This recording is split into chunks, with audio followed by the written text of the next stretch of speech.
So yes, once you've primed, you want to let things dry. As far as primers themselves, I mean, there's a vast variety of things you can use out there. You can go for your actual primer from the miniature companies. They're kind of expensive. I wouldn't recommend them. Krylon, about anything Krylon is good. Reasonably priced. My favorite though is the Krylon Ultra Flat Camouflage Paint. It's not actually a primer, but it is super, super flat. Like, it has no shine to it. And that's the key to a primer, is that it has no gloss to it. You want it as flat as possible. Because that if it's glossy at all, that will show through into your paints and make things too shiny. That's the shininess right, of the paint itself. Right, exactly. So flat, ultra flat, matte will also satin. be used. Satin, you're kind of getting into a little bit of a sheen. Shiny, yeah. Right, so you want at least a flat or a matte. Like I said, the Krylon Ultra Flat Camo paints, spectacular. They spray well. They're for like taking your boat and camouflaging it so you can go duck hunting or whatever, Right. but they work great for these. The other great thing about them is they come in colors. So there's a black, there's a white. White's the one that they don't have, but they've got a not really nice black. They've got 2 different shades of brown, a tan, 2 different shades of green, a gray. So for instance, I've got these orcs I'm working on, and I just prime them on my little holders. But I prime them with the green ultra flat, so then I've already got my base coat done for anything green. So yeah. Which makes painting the rest of the miniature Right. much easier. The base faster. coat on all the skin is done. Now these particular guys don't have as much skin as some of the other orcs I was painting in this kill team, because they're big, bulky, and they're heavy armor guys. So yeah, they're not as skin forward, but you get the point. Makes bare arms and faces already base coated, so I don't have to do any more of that. Yeah. Nice.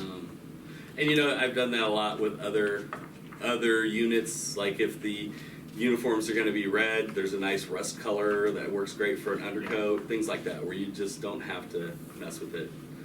And exceptionally good for terrain painting. Yes. When you've got a bigger palette to work on. Correct. Rattle can paint. That's always going to be cheaper than your miniatures paint. Yeah. Significantly faster, because you're just right. versus brush strokes. Exactly. And if you've got an entire castle or whatever to paint, it makes it significantly easier. So yeah, planning ahead on your painting with base coats and things like that is always a bonus. It's kind of good to think about, like, what is my main color going to be, and is there some way I can do less work and get more done? So nice. That's one way to do it. And easy. These are pill. Yes. So bottles, that was going to go into that next. So for painting itself, since I've brought out my pill bottles, it's really important to have stability when you paint. Using a lot of people when they start are just holding on to the base of the miniature while they're painting. It's not very stable. You can't hold it very well. You're going to move around a lot. You don't have to use pill bottles. I find them the best. You've got a good grip, something good to hold on to. Let me get, this isn't the brush I would use, but to keep your brush steady, if you can have your hand here and prop your other hand on it, you get a lot more control on whatever you're doing. And less of that transfers Less of that over shake. to your hand. Right. Yeah. You can rest your arm, see I'm resting my arm on the surface. I've got a nice solid base. I'm not shaking around. Rest my other hand on here, and that really gives me that control to go where I need to go. Get that little pinpoint for an eyeball, whatever you need to do. So yeah, just something. Some people buy a dowel rod, a fatter dowel rod. They're not this big around, but cut it into sections. Sure. To attach them, I just use sticky tack, that blue tack, green tack, whatever color it happens to be. Some people just glue them to whatever they're doing. You can use hot glue. You can use your regular glue that you use to assemble. Just cut them off when you're done. Yeah. So, is there anything else for prep? I don't know how long those are going to take to dry, so we can talk, I guess, a little bit about my equipment I've got here. It's nothing. Yeah, so once you've got your prep done, you want to grab, let's just get your paints that you're going to pull out. What are the kinds of things we need to consider before we paint? I like having, I've actually got 2 of these full of paints. I just brought one today. Okay. This, if you guys like it, holds almost any kind of acrylic paint size bottle, including those little bigger ones, like the craft paints. It's a nail polish rack. Right. $12, $14, Amazon. It holds a lot of paint, keeps them nice, organized. You can see what you've got. So this is just another little. I usually use this for the paints I'm using on those models. So if I've used something, I'm not putting it back and then having to search for it again when I need to do touch up. I'm like, oh, these are the colors I used. Right. So that's what the smaller rack is for.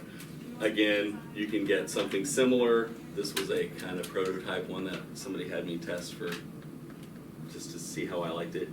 I don't know if you can even get these anymore, but you can get a smaller rack fairly cheap, usually made of balsa wood or something like that. But it's nice to have something separate to put things on. I'm a klutz, so I need something that if I just have empty paint bottles sitting around, I'm going to knock something over, I'm going to knock it on the floor, and then I'm just rolling all over the place. If I'm lucky enough that I closed it. If I didn't, then even more mess. So that's that. You need some kind of a water source. Seth has something similar to this as well. This one's really nice because it has 2 reservoirs. So I have a reservoir here for clean water to add to my paints for thinning, and then I have my cleaning one. Not usually paint cleaning water doesn't really tint your paints if you're using it for thinning, but I thought this was a nice touch. Yeah. And then when it gets really dirty, then it's like, oh, switch sides. Exactly. It's just so yeah, brushes. This set of brushes, it's detail paint brushes. It's a variety of sizes from teeny tiny up until a fairly decent sized tip. Where did I put that? Oh, here we go. The pack of they're not the highest quality. I don't need the highest quality. I'm not painting to win competitions. So $6.99 for 3, 6, 9, like 12, about 10 or 12 brushes of different sizes. Like again, it's nice to have bigger ones when you're doing your terrain or your bigger areas on a large miniature. Like I think we primed a dragon out there. Yep. Versus, I probably don't go down into the micro size brushes very often, except for very fine detail, like very finished details. If I'm doing faces, which I'm terrible at, but yeah. So there's that. Water, brushes. Right, water and brushes. We'll talk about a palette later. Yep. There are, you can buy a cheap little palette with, Yep, I got you. Little holes in it for very cheap. Usually, sometimes like 49, 56, 60 cents. $10 on the dollar, right? Something hard. Right, with little places to put your paints. I am old and can't see very well. So, especially in a situation like this where the lighting isn't superb, I usually at my desk I have a light, looks kind of like that, but it's a light with a magnifier attached to it, so I can get light right on top of things, and then I can see pretty good. But I do have these little see? Look at that. And it comes with a variety of lenses. So I've got the 2 times in there right now. There's 2.5 and 3.5 and some smaller ones, but then I can get that miniature right up in here. Actually, I need my glasses. Can't do it without. I thought I could, but yeah. For you guys, it's still nice to have a magnifier, but if you can see, it makes life a lot easier. So yeah, I'm right about there. Perfect. See it just fine. Excellent. Yeah, anyway, and get good light. And it's directional. These, again, everything I've got here, besides a couple of things, I think $17.99 is the highest price here, except for my mixer and the wet palette, which those are about $25. This thing is a vortex mixer. So, let's see here. Unfortunately, it is not rechargeable, but it's pretty cool. So, let's see here. There's not a closer outlet, is there? We've got one over here. Anyway, I guess I can just explain it. without being on film. That's fine. Okay. So basically, Yeah, it's just an easy way to mix your paints. You know, normally when you pull paint, it is separated in the pot. That's what they do. And you're gonna have to shake it very well, and sometimes, you know, not even. This, all you do is set it on here, you push it down, and it's a vortex, it's a mixer. So like it vibrates and shakes it up really quickly, really nicely. Nice. This was $25 or $26.99, I think, something like that. Huh.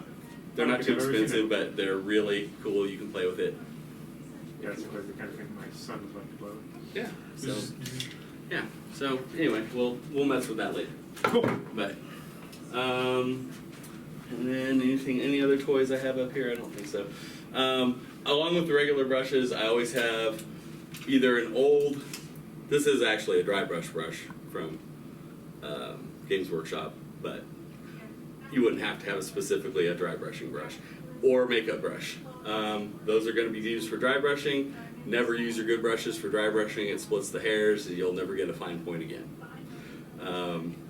But any old brush or any brush you buy specifically to use for that, just to ruin it, it's fine. But the makeup brushes work surprisingly well. I mean, I heard people talk about them, like, how could it be much better? But it really is. They get really good coverage. I like having a smaller one around, though, if I need like specific small areas I need some dry brushing on. And we'll talk more about why you would dry brush, what it does, as we go. Nice. I think that's pretty much all. Dry brushing is a technique. Yes, it's a technique that'll come in. So after priming, when we're doing our painting, we're going to go through 3 basic steps. We're going to base coat, which is getting the right colors in the right places on your miniature. We're going to do a wash, which is going to deepen the shadows on the miniature, make some of the details kind of pop a little bit. And then we'll dry brush, which is going to bring out even more detail in the miniature. So, what a lot of people are intimidated by when they look at miniatures and painting and all that is the detail. What this process does is it takes that intimidation factor away. By base coating, washing, and dry brushing, you don't have to worry about painting the specific details. They're going to get pulled out of the miniature naturally by the painting process. So it's really, the detail's there. You're just bringing out that detail, and you don't have to paint every little thing on it. It'll show up. Once you do that, if you follow the 3 steps, it's the easiest way to do it. I mean, it kind of paints itself for as far as the detail goes, right?